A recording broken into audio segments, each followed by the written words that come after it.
code to a VirtualBox virtual machine so we can develop remotely on the virtual machine. So the virtual machine will basically be the server on which we will do our development, and then we can actually use our local installation of Visual Studio Code. And the idea is that you don't have to pollute your local system. For example, I have Windows. Windows is my host. I'm not going to install basically any development tools on Windows apart from Visual Studio Code itself, and everything will be on the virtual machines. So for example, if you develop in Node.js and on PHP and several other development environments, everything can be contained in a different virtual machine, and you won't have any clashes and interactions and anything of that kind. So everything is more isolated and it's easier to understand what's going on. And moreover, if you run into any problems, any installation problems, it's much easier to just restore a snapshot of the virtual machine, or just start over. It's much easier than if you do it locally. So I already created the virtual machine. I'm not going to go over the process of creating the virtual machine. I have a lot of videos about that. And as you can see, this is a Debian. I called it Debian PHP, but at the moment it doesn't contain anything that's related to PHP. We'll do that in a minute. But it is dedicated for PHP development. Of course, it can also be Node.js or any other development environment that you want. And the idea is that we're going to connect from Visual Studio Code to this virtual machine. So first, let's start the virtual machine. This will be on in a second. Now, let's open Visual Studio Code, and here it is. So first thing, I want to show you that I don't have any extensions installed yet. So if I open the extensions tab, I can see that under installed, I don't have anything, right? I didn't install anything, and this is the good thing about the new versions of Visual Studio Code. Everything is done basically automatically. So in order to connect to the virtual machine, to our Debian virtual machine, we simply click here on this blue thing. And then here we need to choose what type of remote connection we want. In my case, this is simply a server. It can be a physical machine, a virtual machine, doesn't matter. The thing is that we are going to use a plain old SSH connection. So I need to choose here SSH. And then it's going to install the needed extension for me. So we need to wait for a minute. Okay, it's already done. It does it really quickly. It's not a big extension. And now we need to configure the SSH hosts. So before we do that, I want to show you something. So here, let me go to the C drive. This is on Windows, but it's very similar if you use Mac OS or Linux. So I'm going to go to Users and then My User. And this folder is equivalent to the Home folder in Mac or Linux. Here, in this folder, we have a subfolder called .ssh. And as you can see, at the moment, I don't have any files here. Now I'm going to choose here Configure SSH hosts. And the first one is the default location. And I think that you should stick with this one. You can use the other one, but I strongly recommend that you use the default one. And let's look at the location of this file. So it's my home folder and then a subfolder called SSH. This is the folder we just saw. And in it, a file called config. So this is what I'm going to choose. And here is the file that we need to edit. Now, if we go back to the folder, we can see that this file was created here. So, under alias, we need to provide a name that's easy to recognize, like something very descriptive that will help us identify this specific virtual machine. I'm just going to call it PHP dev, because I'm going to use this virtual machine for PHP development. If you use it for any other need, name it accordingly. Then tab to move on to the next thing, which is the host name. Now, how are we going to do that? How are we going to connect to the virtual machine easily and successfully? So there are several options to do that. One option is to use a bridged network with your virtual machine, but you may run into problems if you switch to a different network. For example, use a different router, use the hotspot from your phone, all kinds of things of that nature. And also, bridged networks in VirtualBox are not the most stable thing in the world. Most of the time it works, but you can never really be sure, 100% sure about that. So what I recommend doing is a bit different. If we open the settings of this virtual machine, so here's the virtual machine, and we open the network tab, we can see that currently I am on NAT. So I'm using a NAT network for this virtual machine, and I want to leave it this way, okay? I'm not going to use a bridge adapter, I am going to use NAT. But of course, if it's NAT, it means that the virtual machine is on a different network from the host, right? So they are on different networks. How am I going to be able to use SSH to connect to the virtual machine? This is why we're going to use port forwarding. So we need to click here where it says port forwarding. And here we're going to add one line. So let's click here on the green icon, and it's simply called rule 1, works fine for me. What we need to provide here is the guest port. Now, we want to forward the port to the SSH port. The default port for SSH is 22, so this is what I'm going to write here, 22. Once again, 22, because 22 is the default port for SSH. And we need to dedicate a port in our host machine to map to this port on the guest. So here, under the host port, I need to choose the port that I want to use. You can basically use whatever you want, but choose a big number, because the lower numbers are reserved, so you cannot really take over them. So trying to take over a port that's already in use is probably not the best idea, so choose something a bit bigger. I'll go with 8022. It's just an example, and it reminds me that it's mapped to 22, but of course you can choose anything else. This is how we do the port forwarding, so let's click OK.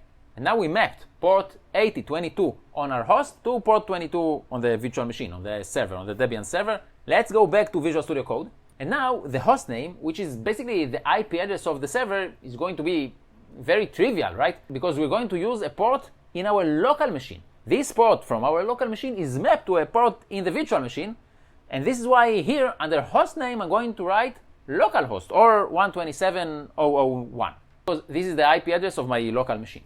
Now under user, this is the username in your virtual machine, in your server. So in my case, as we can see here, it didn't log in yet, so let's do that so you can see. Okay, so as you can see, this is the username that I use on the server, so this is what I'm going to need to provide here. And we need another option, which isn't written here, but since we are using port forwarding, we're not using the default port, which is 22, we are using a different port. And this is why we need to specify the port that we are going to use. So this can be done using the port option. And the port that we're going to use is 8022, right? Because this is the port we are forwarding to port 22 in the server. So let's save this file and let's close it. And now that this file is ready, we are basically almost there. So once again, I'm going to click on the blue thing here. And once again, I'm going to choose connect to host. And now I have this option here. Of course, if I had several machines configured, and you can configure as many as you want, you can have one for PHP development, one for Node.js development, and whatever else you are working on. In my case, this is the one I want to connect to, so this is what I'm going to choose. And now it's connecting to the virtual machine. So it's opening remote, and now it is setting SSH, blah, blah, blah.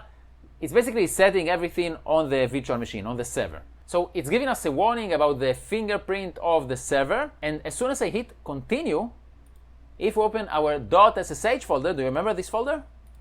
The one that we saw before, we now have another file here, known hosts. And this is because now our machine, in my case Windows, our host, is aware of this remote server. It knows that, okay, this remote server is approved. It's fine, it's okay, we can connect to it and it should be okay.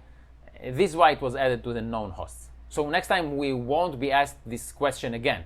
We won't be shown the fingerprint of the server because it's supposed to already be known. It's supposed to be okay. And now we need to provide the password for the user on the server. And just to make it very clear, this is the same password that I had to use here to log in to my account on the Linux machine. So let's hit enter. Now I want to say an important thing here. Honestly, this is not the first time I'm connecting to this machine. I deleted the configuration file so I can show you, but I already connected to this machine before, and this is the reason it connected so quickly. The first time you connect to a new server, especially if it's a Debian machine, it's going to take a long while. It's going to take maybe 10 minutes. So hang on there, okay? Be patient. It will eventually connect. It takes about 10 to 12 minutes. I know it can be a bit frustrating. Personally, I don't remember it taking so long in the past, but I did it today and it took me a long while. So I know why, but it's taken a while. Anyway, now we are connected to this remote server, and it's very easy to know that we are connected because as you can see, it says it here. So here, if we look at the bottom left of Visual Studio Code, let me put this window on full screen. So you can see that it says SSH to this server, PHP dev. This is how I named my server. So if, for example, here, I look here, I only see the blue thing, the blue icon, but it's not connected to anything. And it means that this window of Visual Studio Code is working on the local machine. But this one is connected to the remote server. In my case, the PHP dev server. if I open the terminal, for example, this is the terminal of the remote server, right? This is a Linux terminal. This is the terminal of Debian, not Windows. If I do the same thing here, I get Windows PowerShell. But here, this is, because it's connected to the remote server, what I see here is the terminal of the remote server. And now that I'm here, I have full access, like normal SSH. I have full access to this server, so I can, for example, install PHP. Okay, so let's go ahead and install PHP.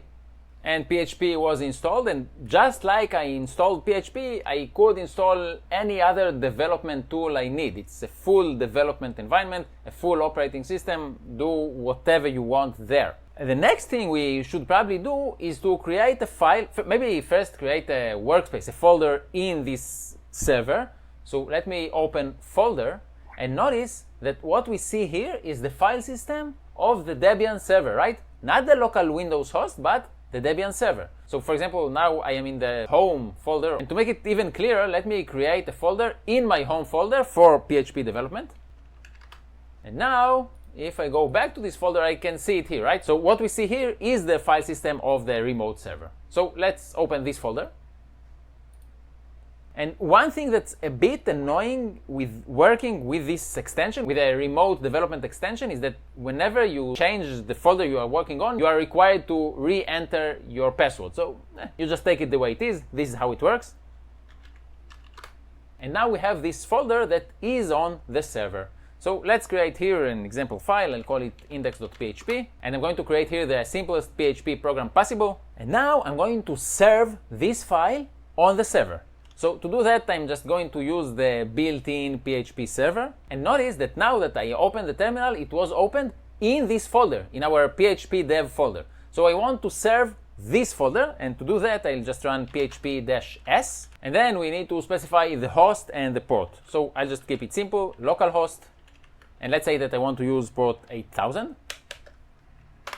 And now, how can we see this served application, this served PHP application on our Windows host? So to do that, we need to forward another port. In this case, we need to forward port 8000 because this is where our PHP server is served. So we need to go here to the ports tab, and we need to forward a port. Which port do we want to forward? 8000, of course. So this is the remote port on the server, and this is the port on the host. And by default, they are going to be the same port, but if you want to change it, you can easily do that. You just right click and change local address port. So I can change it, for example, with anything else I want. I'll just keep it at 8000. And now I should be able to access the local 8000 port, but it's forwarded to the same port on the server. So I should see what's served there. So let's try to visit this port, and I can see the output that's served from my Debian server.